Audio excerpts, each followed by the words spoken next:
దేవునికి వాక్యాన్ని మనం ధ్యానించుకుందాం. ఒక వాక్యాన్ని చదివి ప్రార్థన చేసుకొని వాక్యాన్ని మనం ధ్యానిద్దాం. 1 పేతురు పత్రిక 5వ అధ్యాయము 8వ వచనాన్ని మనం చదువుకుందాం. 1 పేతురు పత్రిక 5వ అధ్యాయము 8వ వచనం. నిబ్బరమైన బుద్ధి గలవారై మెలకువగా ఉండుడి. మీ విరోధి అయిన అపవాది గర్జించు సింహము వలె ఎవరిని మృంగుదునా అని వెతుకుచూ తిరుగులాడుచున్నాడు. చిన్న ప్రార్థన చేసుకుందాం. ప్రేమ కలిగిన ప్రభా, కృప కలిగిన మా యేసయ్య, పరిశుద్ధుడా, మీ పరిశుద్ధ నామానికి స్తుతులు స్తోత్రాలు చెల్లిస్తూ ఉన్నాం. ఈ సమయంలో మీరు మాతో మాట్లాడండి. మీ వాక్యంతో ధైర్యపరచండి, ప్రోత్సహించండి, అభివృద్ధి పరచండి, ఆత్మీయంగా ముందుకు నడిపించండి. అంధకార శక్తులు, ఆటంక శక్తులు తొలగించండి.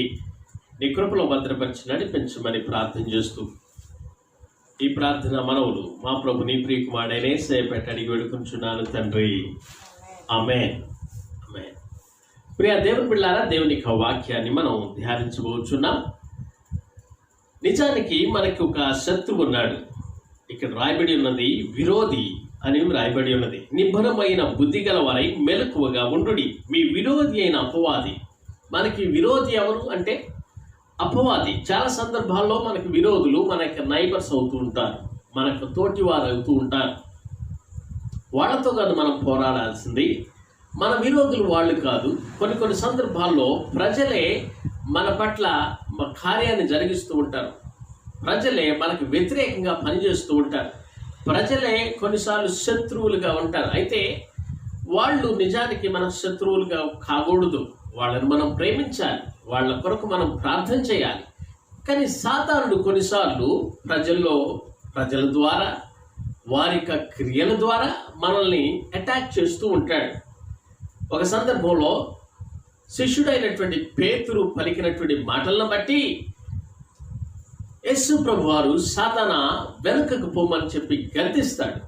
పేతురుని గద్దించలేదు, పేతురు మాటల ద్వారా మాట్లాడినటువంటి ఆ యొక్క సాతానుని గద్దించినట్లు మనం చూస్తూ ఉన్నాం.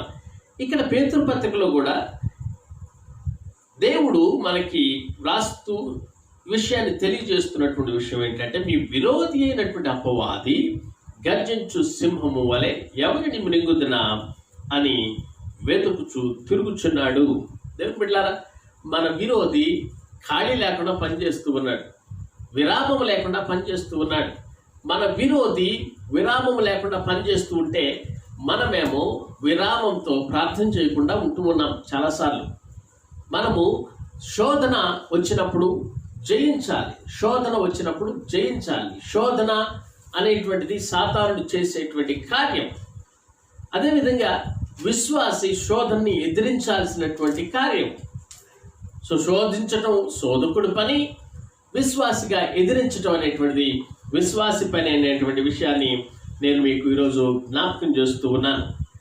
ఈరోజు నేను మీతో మాట్లాడబోయేటువంటి అంశము, ఏ విధంగా మనం ధైర్యం కలిగి ఉండాలి, లేదా ఒక విశ్వాసికి తన యొక్క విశ్వాస జీవితంలో ఎలా స్థిరంగా నిలబడగలిగి ఉండాలి అనేటువంటి విషయాన్ని మనం చూద్దాం. సో సాతానుడు మన యొక్క శత్రువు అయిన ఎడల మన యొక్క శత్రువుని ఏ విధంగా జయించాలి, ఈ యొక్క శత్రువు ఎలా వస్తున్నాడు, వాడి యొక్క తంత్రములేంటి, తన యొక్క చేసేటువంటి ఆ యొక్క కుయుక్తి విధానాల్లో మనం ఏ విధంగా గట్టిగా నిలబడాలి అనేటువంటిది మనం గుర్తుపెట్టుకోవాలి. ఇంకా బైబిల్లో మనం చూస్తే మన యొక్క విరోధుల గురించి మనము ఎలా జాగ్రత్త ఉండాలనే విషయాల గురించి మనం చూస్తే 1వ యోహాను పత్రికలో 4వ అధ్యాయము 4వ వచనాన్ని మనం చూస్తే మనకు ఎంతో ధైర్యం వస్తుంది. చిన్నపిల్లలారా, మీరు దేవుని సంబంధులు, మీలో ఉన్నవాడు లోకంలో ఉన్నవాడి కంటే గొప్పవాడు కనుక మీరు వారిని జయించి ఉన్నారు. దేవుని బిడ్డలారా, దేవునికి వాక్యంలో మనం చూసినప్పుడు మనము దేవుని సంబంధం, మనము విరోధి అయినటువంటి సాతాను సంబంధం కాము కనుక లోకములో ఉన్నవాని కంటే మనలో ఉన్నవాడు గొప్పవాడు, అనగా మనలో ఉన్నటువంటి దేవుడు గొప్పవాడు కనుక మనము స్ట్రాంగ్గా ఉండాలి, మనము బలంగా ఉండాలి, బలవంతులైనటువంటి వారిగా ఉండాలి, విశ్వాసంలో బలవంతులైన వారిగా ఉండాలి, శారీరకంగా మానసికంగా అన్ని విధాలుగా బలవంతులైనటువంటి వారిగా ఉండాలి. మానసికంగా కొన్నిసార్లు సాతానుడు మన మీద అటాక్ చేస్తూ ఉంటాడు, శారీరకంగా అటాక్ చేస్తూ ఉంటాడు. ఆత్మీయంగా మనం జాగ్రత్త కలిగినటువంటి వారిగా మనం ఉండాలి. యోహాను సువార్త 14వ అధ్యాయము 26వ వచనం మనం చూస్తే, యోహాను సువార్త 14వ అధ్యాయము 6వ వచనం మనం చూస్తే, ఆదరణకర్త అనగా తండ్రి నా నామమున పంపబో పరిశుద్ధాత్మ సమస్తమును మీకు బోధించి, సమస్తాన్ని మీకు బోధించి, నేను మీతో చెప్పిన సంగతులన్నిటినీ, మీతో చెప్పినటువంటి సంగతులన్నిటినీ మీకు జ్ఞాపకము చేయును. దేవుని బిడ్డలారా, దేవుని యొక్క ఆత్మ అనగా పరిశుద్ధాత్ముడు మనకి యేసు ప్రభు ఏమైతే చెప్పాడో ఆ విషయాలన్నిటినీ కూడా మనము జ్ఞాపకం ఉంచుకునేటట్లు తెలియజేస్తూ ఉంటాడు. పరిశుద్ధాత్ముడు చేసేటువంటి కార్యం అది. మీలో ఉన్నటువంటి వాడు లోకంలో ఉన్నటువంటి వాడి కంటే గొప్పవాడు అన్నప్పుడు మీలో ఉన్నటువంటి వాడు పరిశుద్ధాత్ముడు, దేవుడు మనలో ఉన్నాడు. జ్ఞాపకం చేస్తూ ఉంటాడు. దేవుడు చెప్పినటువంటి వాగ్దానాలు జ్ఞాపకం చేస్తూ ఉంటాడు. దేవుడు చేసిన కార్యాన్ని జ్ఞాపకం చేస్తూ ఉంటాడు. ఆయన శిలువలో చేసినటువంటి గొప్ప కార్యం, ఆయన శిలువలో మరణించినటువంటి గొప్ప త్యాగం, ఆయన రక్తం ద్వారా మనము శుద్ధులుగా నీతిమంతులుగా తీర్చబడినటువంటి కార్యం ఆయన జ్ఞాపకం చేస్తూ ఉంటాడు. ప్రార్థన ఏ విధంగా చేయాలో జ్ఞాపకం చేస్తూ ఉంటాడు, సహాయం చేస్తూ ఉంటాడు. చాలా సందర్భాల్లో దేవుని యొక్క వాక్యాన్ని మరిచిపోతే అధైర్యపడిపోతాం, మనం కృంగిపోతాం. సాతాను యొక్క ఆ యొక్క బాణాలకి మనము లోనైపోతాం. ప్రియ దేవుని బిడ్డలారా, మరొక వాక్యాన్ని కూడా చదువుకుందాం. 16వ అధ్యాయం యోహాను సువార్త 7వ వచనం. యోహాను సువార్త 16:7వ వచనం మనం చదివితే, నేను మీతో సత్యము చెప్పుచున్నాను, సత్యాన్ని చెప్పుచున్నాను, నేను వెళ్ళిపోవటం వలన మీకు ప్రయోజనకరము, ప్రయోజనము, నేను వెళ్ళని ఎడల ఆదరణకర్త మీ యొద్దకు రాడు, నేను వెళ్ళిన ఎడల ఆయనను మీ యొద్దకు పంపుదును. దేవుని బిడ్డలారా, తండ్రి అయిన దేవుడు పాత నిబంధనలో అనేకమైనటువంటి కార్యాలు జరిగించాడు. నూతన నిబంధనలు అనగా మత్తయి సువార్త నుంచి అపోస్తల కార్యముల వరకు యేసు ప్రభు వారి భూలోకంలో ఉండి తన కార్యాలను జరిపించాడు.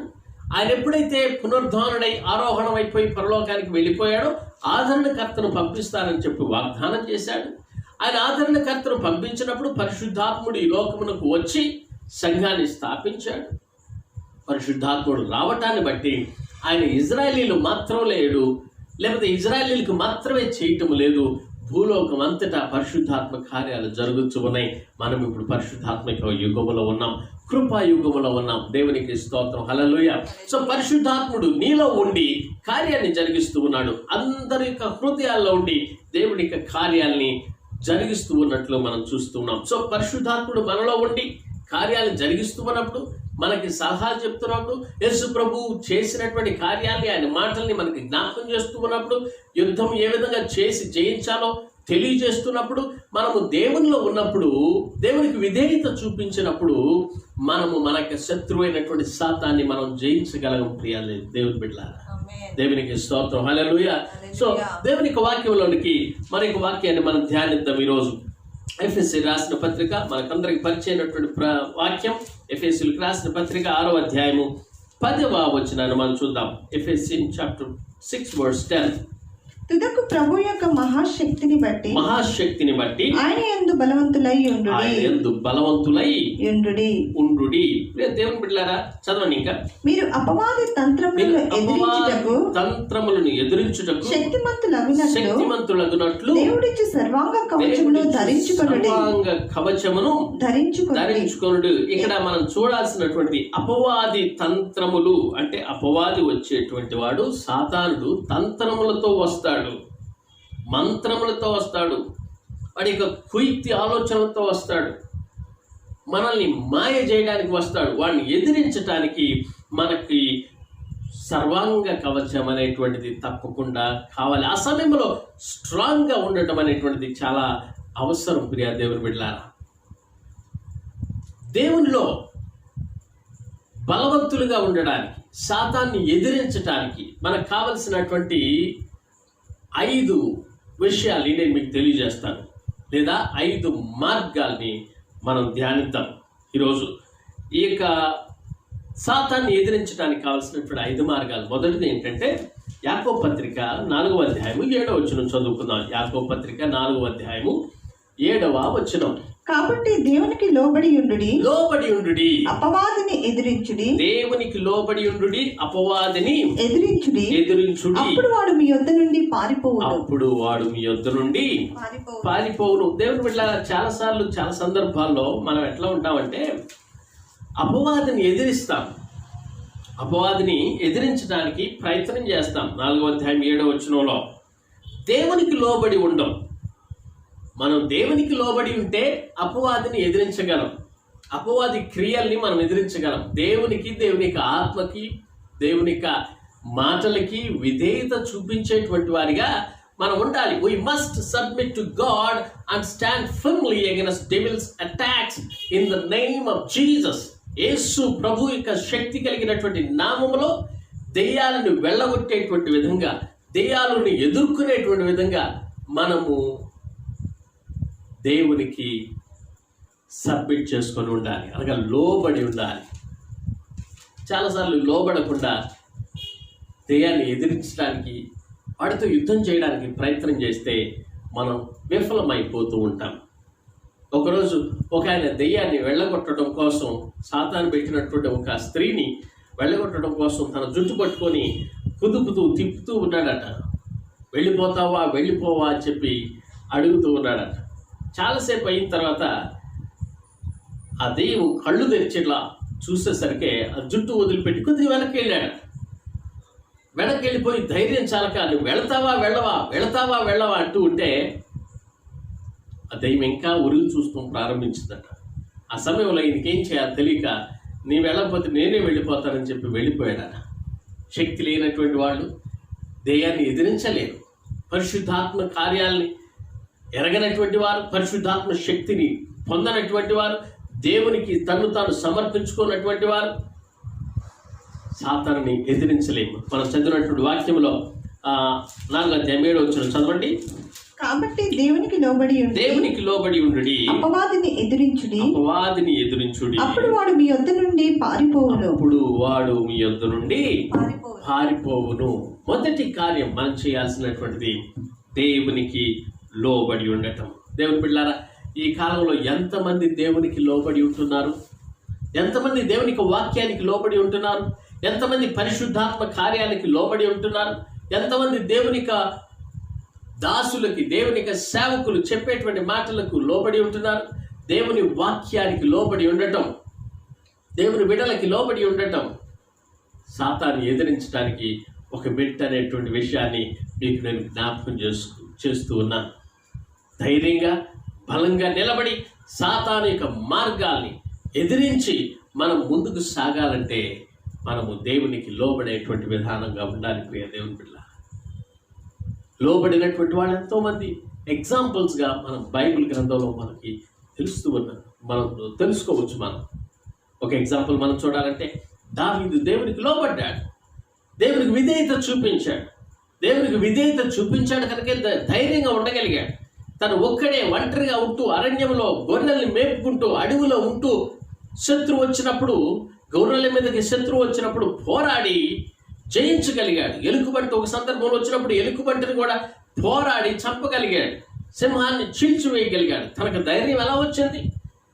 దేవుని బిడ్డలారా, దేవుణ్ణి ఆరాధించేటువంటి వాళ్ళు, దేవుని యందు భయభక్తులు కలిగినటువంటి వాళ్ళు నీతిమంతులుగా ఉంటారు.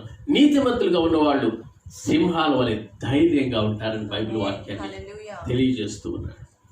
దేవునికి స్తోత్రం, హల్లెలూయా. ప్రియ దేవుని బిడ్డలారా, రెండవ విషయం 4వ అధ్యాయము యాకోబు పత్రిక 4వ అధ్యాయము 7వ వచనాన్ని అక్కడే చదవండి దయచేసి. 7వ వచనం, అపవాదిని ఎదిరించుడి, అపవాదిని ఎదిరించుడి, అప్పుడు వాడు మీ యొద్ద నుండి పారిపోవును. అపవాదిని ఎదిరించడం. రెండవ విషయం ఏంటంటే, ఒకటేమో లోబడి ఉండాలి, దేవునికి లోబడి ఉండాలి. రెండవది అపవాదిని ఎదిరించాలి, అపవాదిని ఎదిరించాలి. లోబడి ఉండి, దేవునికి లోబడి ఉండి, దేవుని శక్తిని పొంది, దేవుడు నీతో ఉన్నాడని గుర్తెరిగి, నీవు యుద్ధం చేయువాడు నీవు కాదు, దేవుడే చేయవాడు అని చెప్పి నీకు తెలిసి, నీలో ఉన్నటువంటి పరిశుద్ధాత్ముడు శక్తివంతుడు అనేటువంటి విషయం తెలిసి కూడా అపవాదిని ఎదిరించకుండా ఉంటున్నావంటే ఇంకా నీవు భయపడుతున్నావనే లెక్క. దేవుని బిడ్డ, సాతాన్ని ఎదిరించాలి. సాతాన్ని ఎట్లా ఎదిరిస్తాం? శోధనల ద్వారా మనల్ని శోధిస్తూ ఉంటాడు. యేసు ప్రభునే శోధించాడు. యేసు ప్రభువునే శోధించి పడవేయాలని చూశాడు. మొదటి ఆదామును ఏ విధంగా మోసపరిచాడో రెండవ ఆదామైనటువంటి యేసు ప్రభువును కూడా మోసగించాలని చూశాడు. నీ జీవితంలో కూడా ఎన్నో విధాలైనటువంటి శోధనలు శోధిస్తూ ఉంటాడు. నీ వయసుకు తగ్గినటువంటి శోధనలు శోధిస్తూ ఉంటాడు. వాటన్నిటిని జయించాలి ప్రియ దేవుని బిడ్డలారా. అంత మాత్రమే కాకుండా మనము తప్పుడు మాటలు మాట్లాడేటువంటి వారిగా ఉండకూడదు. మన జీవితంలో వేరే వారి గురించి అనవసరంగా అబద్ధ సాక్ష్యం పలకూడదు. ఇతరుల గురించి కించపరిచేటువంటి విధంగా ఉండకూడదు. వీటన్నిటినీ సాతాను జరిగిస్తూ ఉంటాడు. సాతాను క్రియల్ని మనం గుర్తించి చాలా ధైర్యంగా ఉండాలి. అంత మాత్రం కాదు, ఎదిరించాలి. ధైర్యం ఉన్నంత మాత్రాన్ని సరిపోదు, వాడిని ఎదిరించగలిగినటువంటి శక్తి కూడా మనకు కావాలి. అనగా ఎదిరించడానికి శోధించేటువంటి వాడిని మనం ఎదిరించగలిగి ఉండాలి. యేసు ప్రభు దగ్గరికి వచ్చి శోధిస్తూ ఉంటే సాతానా నీ వెళ్ళిపోమని చెప్పి గద్దిస్తాడు. అలా గద్దించేటువంటి స్థితి మనకు ఉండాలి. కొన్నిసార్లు నీ యొక్క ఆలోచనలు తీసుకొచ్చి నిన్ను కృంగదీసివేయాలని, నీ పరిస్థితి ఇంతే అని, నీవు పనికిరాని వ్యక్తివని, నీకు చదువు లేదని, నీకు కావలసినంత ధనము లేదని, నీకు ఎవరు సపోర్టివ్గా నిలబడరని చెప్పి సాతానుడు నిన్ను నీవే కించపరుచుకొని నీకు నీవే ఆత్మహత్య చేసుకునేటట్టు చేస్తాడు.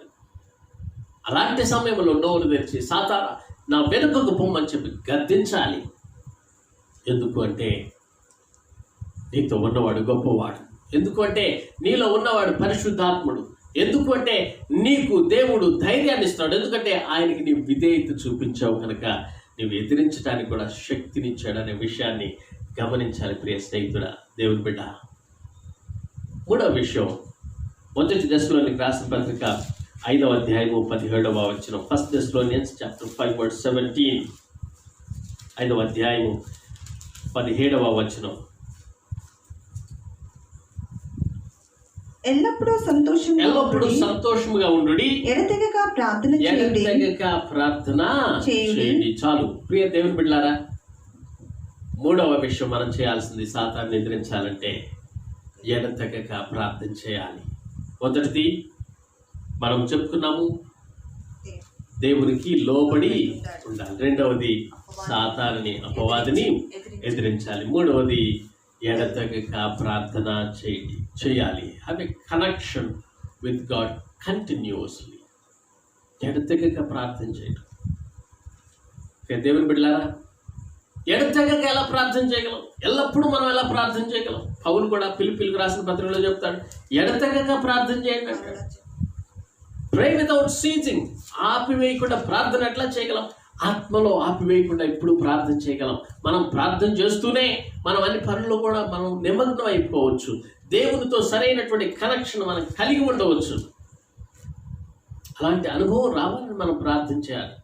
చాలా సందర్భంలో కొంతమందికి తెలియదు ఏ విధంగా ప్రార్థన చేయాలనేటువంటిది. కొంతమంది ప్రార్థన చేయడం అంటే కేవలం మోకరిస్తేనే ప్రార్థన చేయడం అనుకుంటారు. మోకరించి ప్రార్థన చేసి ముగించిన తర్వాత కూడా మనము దేవునికి సాక్షులుగా ఉండాలి. దేవునితో కనెక్షన్ కలిగి ఉండాలి. మనం ఏది చేసినప్పటికీ, ఎక్కడికి వెళ్ళినప్పటికీ ప్రార్థనా జీవితం మనం కలిగి ఉండాలి. ప్రియ దేవుని బిడ్డలారా, ఎవరితో మాట్లాడుతున్నప్పటికీ కూడా ప్రార్థనా జీవితం కలిగి ఉండాలి. ప్రార్థన చేస్తూనే మనం మాట్లాడాలి ఇతరులతో. చాలాసార్లు మనల్ని మనం స్వాధీనపరచుకోలేము. అందుకనే ప్రార్థన చేస్తూ మనం మాట్లాడినప్పుడు దేవుడు మనకి సహాయాన్ని అందిస్తాడని నేను మీకు తెలియజేస్తూ ఉన్నాను. మనకంటే వాక్యం బాగా సాతానుడికి తెలుసు. అందుకనే సాతానుడు చాలాసార్లు కొంతమందిని ప్రేరేపించి వాక్యానుసారమైనటువంటి బోధలే తీసుకొచ్చి తప్పుడు బోధలు, అబద్ధమైనటువంటి బోధకులుగా బయలుదేరి నిజమైనటువంటి సత్యాన్ని వారికి మరుగు చేసి అసత్యాన్ని సత్యముగా కనపరుస్తూ ఉంటాడు. ఇది కూడా సాతాను కార్యాల్లో ఒక భాగం. అది గుర్తెరగాలంటే బెరయాలో ఉన్నటువంటి విశ్వాసులు ఏ విధంగా పౌలు చెప్పినటువంటి వాక్యం సరైనదా కాదని చెప్పి తరచి చూచారో ఆ విధంగా ప్రతి విశ్వాసు కూడా దేవుని యొక్క వాక్యాన్ని పరిశీలించేటువంటి స్థితికి ఎదగాలి. ప్రియ దేవుని బిడ్డలారా, ఈ వాక్యాన్ని వింటున్నటువంటి నీవు నీ స్థితిని గుర్తుపెట్టుకో. సాతాన్ని ఎదిరించడానికి కావలసినటువంటి ఈ ఆయుధాల్ని తప్పకుండా నీవు కలిగి ఉండాలి. 4వ విషయాన్ని కూడా మనం చూద్దాం. 119వ కీర్తన 11వ వచనం. 119వ కీర్తన 11వ వచనంలో, I have hidden your word in my heart that I might not sin against you. దేవుని వాక్యం చదవండి. నీ ఎదుట నేను పాపం నీ ఎదుట చేయకుండానట్లు నేను పాపము చేయకుండానట్లు నా హృదయంలో నీ వాక్యము ఉంచుకొని ఉన్నాను. నా హృదయములో నీ వాక్యము ఉంచుకొని ఉన్నాను. ఉంచుకొని ఉన్నాను. 119 11వ వచనం.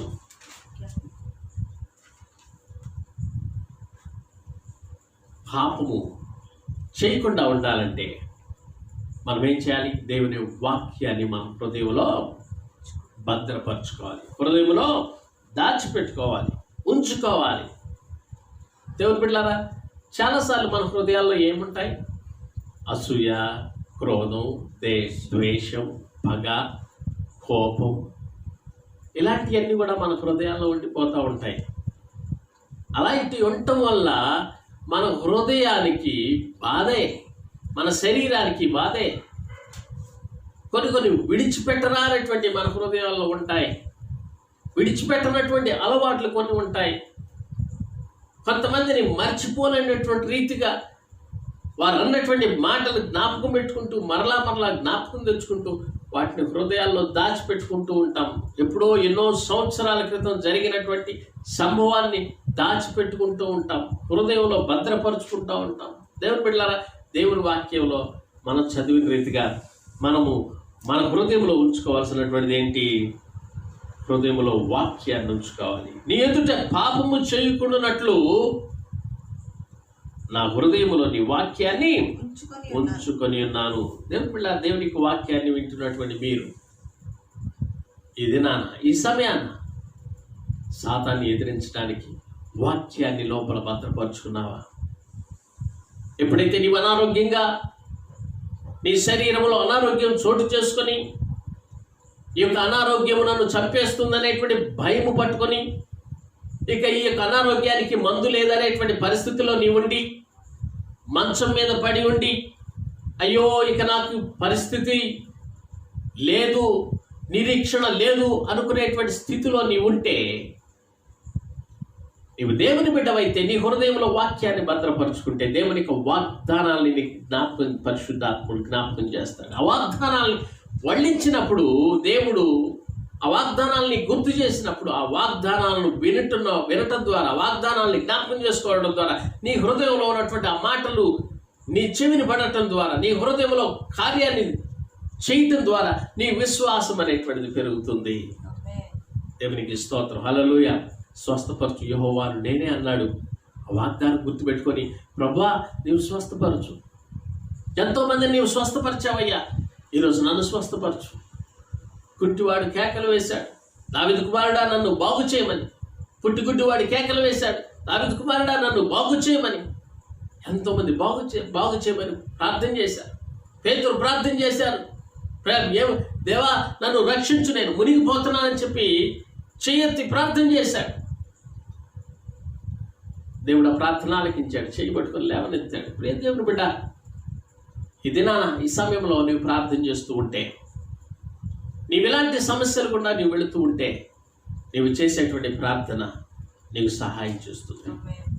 నీవు దాచుకున్నటువంటి వాక్యం, ఆ వాగ్దానం నీకు సహాయం చేస్తూ ఉంది.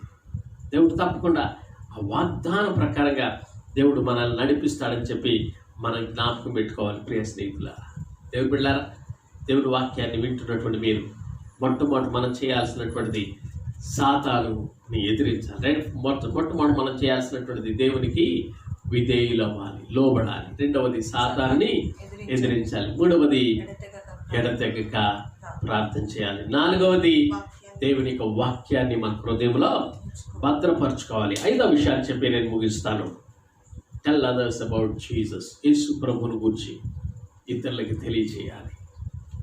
ఇలా చేయటం ద్వారా మనము బలమైనటువంటి వారిగా ఉంటాం, ధైర్యవంతులుగా ఉంటాం. ఐదవ విషయాన్ని కూడా వాక్యంతో చూద్దాం. మార్క్స్ వార్త 5వ అధ్యాయము 19వ వచనం. Mark chapter 5 verse 19.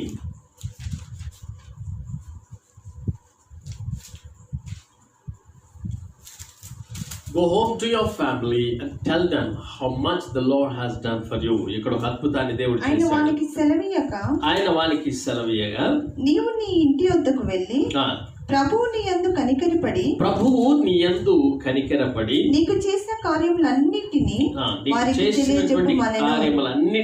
వారికి తెలియజెప్పమనెను. ప్రియ దేవుని బిడ్డలారా, కొన్ని సందర్భాల్లో ఎవరికి చెప్పొద్దని చెప్పాడు యేసు ప్రభు. కొన్ని సందర్భాల్లో వెళ్ళి సాక్షిగా ఉండమని చెప్పాడు. వారి పరిస్థితిని బట్టి, వారి సందర్భాన్ని బట్టి దేవుడు ఆయా పరిస్థితులు ఆ విధాలైనటువంటి మాటలు ఉపయోగించినట్లు మనం చూస్తూ ఉన్నాం. రక్తస్రావం కలిగినటువంటి స్త్రీ ఎప్పుడైతే వస్త్రపు చెంగును ముడితే చాలు నేను బాగుపడతాననే విశ్వాసంతో వచ్చి ఆమె ముట్టుకొని బాగుపడిందో, ఆమె సీక్రెట్గా వచ్చింది, సీక్రెట్గానే రహస్యంగానే ముట్టుకుంది, రహస్యంగానే స్వస్థత పొందింది, రహస్యంగానే వెళ్ళిపోవాలనేటువంటి చూసినటువంటి ఆమెని యేసు ప్రభు బహిరంగంగా అందరి మధ్యలో నిలబెట్టాడు. ఎవరో నన్ను తాకారు. యేసు ప్రభు శిష్యులు అన్నారు, ఏంటి ప్రభు ఇంతమంది చుట్టుపక్కల ఉంటే ఎవరో తాకారు అంటారేంటి? కాదు, అలాంటి తాకిడి కాదు. ఎవరో విశ్వాసంతో నా వస్త్రపు చెంగు ముట్టుకున్నారు, నాలో నుండి శక్తి వెళ్ళింది, ఎవరు నన్ను ముట్టుకుందని చెప్పి కలయి చూశాడు. ఆ స్త్రీ నిలబడి నేనే అని ఒప్పుకునేటట్టు చేశాడు. ఆ స్త్రీ సాక్షిగా నిలబడేటట్టు యేసు ప్రభు చేశాడు. ఎందుకలా చేశాడు? ప్రియ స్నేహితులారా, దేవుని బిడ్డలారా, అంతకుముందు ఆమె ఎప్పుడు కూడా సమాజంలోనికి వచ్చేటువంటి పరిస్థితి లేదు. ఎన్నో సంవత్సరాలుగా ఆమె రక్తస్రావపు రోగముతో బాధపడుతూ ఉంది. తన భర్త దగ్గరికి, పిల్లల దగ్గరికి వెళ్ళలేని పరిస్థితి, సంఘంలో సమాజంలోకి వెళ్ళలేనటువంటి పరిస్థితిని దేవుడు మార్చివేసి ఇప్పుడు బహిరంగంగా నిలబెట్టి ఆమె స్వస్థత పొందింది. ఆమె కుటుంబంతో ఉండటం కోసం, సంఘంలో సమాజంలో అందరూ స్త్రీలు ఉన్నట్టు ఉండటం కోసం ఆమెకు అర్హత ఇవ్వబడింది అనేటువంటి ఒక వాల్యూని ప్రజలకు తెలియజేయడం కోసం బహుశా నిలబెట్టాడు. ఆమెతో మాట్లాడినట్లు మనం గ్రహించాలి. ఇక్కడ మనం చూసినటువంటి వాక్యంలో అయితే ఆయన నీవింటికి వెళ్ళి ప్రభువు నీ యందు కనికరపడి నీకు చేసిన కార్యములన్నింటిని వాడికి తెలియజెప్పమని చెప్పాడు. వాడు వెళ్ళి యేసు తనకు చేసినదని నీవు ప్రకటింపను ఆరంభింపగా అందరూ ఆశ్చర్యపడిరి. ఈ వ్యక్తిని గురించి మనకు బాగా తెలుసు. గెరాసేనుల దేశంలో ఉన్నటువంటి దెయ్యములు పట్టినటువంటి ఒక వ్యక్తి స్వస్థత పడి దేవుని యొక్క సాక్షిగా నిలబడ్డట్టు మనం చూస్తూ ఉన్నాం. దేవుని బిడ్డలారా, నీవు నీ ఇంటి వారిని రక్షించుకోవడం కోసం నీకు సాక్షిగా ఉండాలి. నీ ఇల్లు, నీ కుటుంబం అనేక మందిని సంఘంలో, సమాజంలో సాక్షికరమైనటువంటి జీవితాన్ని జీవించి బలవంతులైనటువంటి కుటుంబాలుగా మనం ఉండాలి. ప్రియ స్నేహితులారా, దేవుని బిడ్డలారా, ఈ వాక్యాన్ని వింటున్నటువంటి నీవు, సమయం అయిపోయింది, ఈ వాక్యాన్ని జ్ఞాపకం చేసుకో. బలవంతులుగా ఉందాం, సాతాన్ని ఎదిరిద్దాం, ప్రార్థన చేయటం ఎడతెగక మనం ఉందాం. దేవుని సన్నిధిలో దేవుని గురించినటువంటి వాక్యాన్ని, వాగ్దానాల్ని మన హృదయంలో దాచుకుందాం. యేసు ప్రభుని గురించి ప్రకటిద్దాం. అలా చేయటం ద్వారా ఆత్మీయంగా బలంగా ఉంటాం. ఆత్మీయమైనటువంటి ఆ బలాన్ని ప్రతిదినం మనం పొందగలం. సాతానుడు వేసేటువంటి తంత్రాలను ఎదిరించగలం. సాతానుతో పోరాడి విజయాన్ని సాధించగలం. ఆత్మీయంగాను, శారీరకంగా, మానసికంగా ఎదురవుతున్నటువంటి ప్రతి పరిస్థితిని మార్చివేయగలం. కారణం నీలో ఉన్నవాడు లోకములో ఉన్నవాని కంటే గొప్పవాడు. Greater is he that is in you than he that is in this world. 1 యోహాను 4:4 మనం చదివాం. మనలో ఉన్నవాడు గొప్పవాడు. ఆ విషయం తెలియనటువంటి నీవు భయపడుతూ ఉన్నావేమో, ఈ యొక్క వాక్యాన్ని వింటూ ధైర్యాన్ని తెచ్చుకో. శరీరంలో ప్రవేశించేటువంటి ప్రతి ఒక్క వ్యాధి మీద దేవుడు మనకు అధికారం ఇచ్చాడు. ప్రార్థన చేద్దాం విశ్వాసంతో. శరీరాన్ని ఎదుర్కోవడానికి వస్తున్నటువంటి, అటాక్ చేస్తానికి వస్తున్నటువంటి ప్రతి విధమైనటువంటి సాతానిక శోధనలన్నింటినీ ఎదిరించడానికి శక్తి కలిగినటువంటి వారిగా ఉండాలని దేవుడు మనకు ధైర్యాన్ని ఇచ్చాడు. తిమోతి పత్రికలో మనం చూస్తూ ఉన్నాం, పెరికి ఆత్మని దేవుడు ఇవ్వలేదు.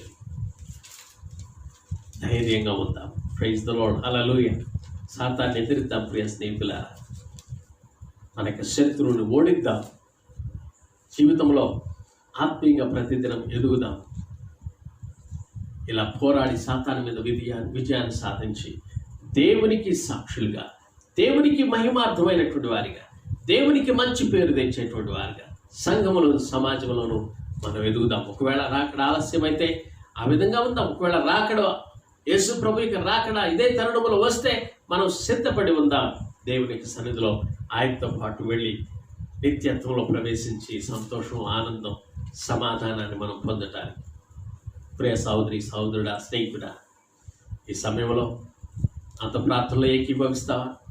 దేవుడు నీతో మాట్లాడితే, దేవుడు నీకు ధైర్యాన్ని ఇస్తే, వాక్యం ద్వారా ధైర్యం కలిగి ఉండి సాతాన్ని ఎదిరించాలనేటువంటి ఆ యొక్క ధైర్యం నీలోకి వస్తే దేవునికి స్తోత్రం. ఒకవేళ భయపడుతూ ఉన్నావేమో, భయపడవద్దు. దేవుడు నీకు సహాయం చేస్తాడు. ఒకవేళ నీ జీవితంలో అయ్యో ఈ వ్యాధితో నేను కృంగిపోతున్నాను అనుకుంటున్నావేమో, నో, దేవుడు నిన్ను స్వస్థపరుస్తాడు. ఒకవేళ నీ కుటుంబంలో సమస్యల్ని ఏ విధంగా హ్యాండిల్ చేయలేవు, తెలియటం లేదేమో, దేవుని బిడ్డ సాతానుడు చేసేటువంటి కార్యాలను బట్టి కొన్నిసార్లు కుటుంబంలో చిన్న భిన్నమైనటువంటి పరిస్థితులు ఏర్పడతాయి. వాటిని ఎదిరించడానికి, వాటి తంత్రాలను ఎదిరించడానికి దేవుడి యొక్క జ్ఞానాన్ని నీవు కలిగి ఉండడం కోసం ప్రార్థన చేయి. నీలో ఉన్నవాడు గొప్పవాడు అనే విషయాన్ని తెలుసుకో. దేవుడు నీలో ఉన్నాడు, నీకు సహాయం చేస్తాడు, నీ యొక్క కుటుంబ సమస్యలన్నీ చక్కబడేటట్టు చేస్తాడని నీవు జ్ఞాపకం చేసుకో. ప్రార్థన చేస్తావా? నీకోసం, నీ కుటుంబం కోసం ప్రార్థన చేయాలని ఆశపడుతూ ఉన్నాను. ఒకవేళ ఏదైనా నిర్ణయం తీసుకుంటే, దేవుడు నీతో మాట్లాడితే, దేవుడు నిన్ను ఆశీర్వదిస్తే నీవు రెస్పాండ్ అవ్వు. ప్రభువా, నీవు నాతో మాట్లాడినందుకు నీకు స్తోత్రం అని చెప్పు. ఒకవేళ దేవుడు నీతో మాట్లాడితే లైవ్ చాట్లో ప్రభు నాతో మాట్లాడాడు, నేను ధైర్యపరచబడ్డా, సాక్షిగా నీవు. ఒకవేళ నీకు ఏదైనా ప్రార్థన విన్నపం ఉంటే నీతో పాటు కలిసి మేము ప్రార్థన చేయడానికి సిద్ధంగా ఉన్నాం. నీ ప్రార్థన విన్నపాన్ని మాకు తెలియచేయి. ఒకవేళ నీవు దీవించబడినట్టయితే నీవు అనేక మందికి యొక్క సందేశాన్ని షేర్ చేయి. అనేక మంది దీవించబడాలని కోరుకు. పరిచర్యలో ఒక భాగం ఇది. ఎన్నో విషయాలు మనం షేర్ చేస్తూ ఉంటాం. దేవునికి వాక్యాన్ని షేర్ చేయటం ద్వారా, దేవుని వాక్యాన్ని ఇతరులకు తెలియజేయటం ద్వారా వాళ్ళు కూడా ధైర్యాన్ని పొందుతారు, శక్తిని పొందుతారు, ఆత్మీయంగా నడిపించబడతారు, దీవించబడతారు. ఈ దినమంతట్లో కూడా ఈ వాక్యాన్ని ధ్యానిస్తూ ఉండండి. దేవుడు ఆశీర్వదిస్తాడు, బలాన్ని, ధైర్యాన్ని అనుగ్రహిస్తాడు. ప్రియ దేవుని బిడ్డ, అలాంటి కృపని దేవుడు మనకి ఇవ్వాలని మనం ప్రార్థన చేద్దాం. తలలు వంచి నాతో ప్రార్థనలో ఏకీభవించండి. ప్రేమ కలిగిన ప్రభు, కృప కలిగిన మా యేసయ్య, మీ పరిశుద్ధ నామానికి స్తోత్రమయ్యా. నీ బిడ్డలు ఎంతమంది అయితే లైవ్లో వీక్షించు ప్రభా, నీ వాక్యానికి విధేయత చూపి నిర్ణయాలు తీసుకున్నారు, వారందరినీ ప్రత్యేకించి దీవించండి, సహాయం చేయండి. మీ ఆత్మ కార్యాన్ని మీరు జరిగించండి. సాతాను యొక్క తంత్రాలని ఎదిరించడానికి, వాడి యొక్క కీర్తిక ప్రణాళికలన్నింటినీ మేము ఎరిగి ప్రభు వాడిని ఎదిరించి ఓడించి మేము జయజీవనంతో పొందడానికి మీరు సహాయం దయచేయండి. కేవలం పుట్టి సింహం వలె మమ్మల్ని ఆయన వెతుకుచూ త్రిల్లు ఆడుచున్నాడు, మృంగాలని ప్రయత్నం చేస్తున్నాడు. కానీ రాజులకు రాజు, ప్రభువులకు ప్రభు, యోధా గోత్రపు సింహమైన యేసుక్రీస్తు మాతో ఉన్నాడనే విషయం వాడికి తెలియదు కనుక ఆయన వాడిని ఎదిరించేటువంటి శక్తి మాలో ఉన్నదని కొన్నిసార్లు మాకు తెలియదు కనుక వాక్యం చేత గుర్తు చేసి మమ్మల్ని నడిపిస్తున్నందుకు మీకు స్తోత్రాలు. నీ బిడ్డలు ధైర్యపరచండి, ముందుకు నడిపించండి. ఆత్మీయతలో అన్ని విషయాల్లో అభివృద్ధి పొంది ముందుకు సాగే కృపను అనుగ్రహించమని ప్రార్థన చేస్తూ ఈ మనవులు మా ప్రభు నీ ప్రియకుమారుడైన యేసయ్య పేరిట వేడుకొనుచున్నాము తండ్రి. ఆమేన్.